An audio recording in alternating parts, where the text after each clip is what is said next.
Kanalımıza salam dostlar. Bugün nə gördüyünüz kimi rol başındayım. İndi burada Əli göstər özünü. Yəni nəysə də arxada Murad, burada mən taksicilik eləyəcəm. İndi sən hara getmək istəyirsən Əli? Xırdalına. Murad sən hara getmək istəyirsən? Mən Sultanənin Məmməd Rızayev Sən Qarqarlar küçəsini keçsən. Xırdalına deyirəm. Xırdalında ayaqda. Parka. Uşağım, mən çağıracağım. At heçənin yanına aparma.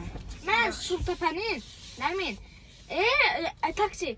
Mən Sultanənin Məmməd Əmin Rəsulzadə küçəsinin başının əvvəlindəki 12 gəldi. 12 nömrəli evin ikinci otağının yatağının altına getmək istəyirəm. Yaxşı gedirik. Gedə yoppalara din, adədən evin. Valyerini gəlir.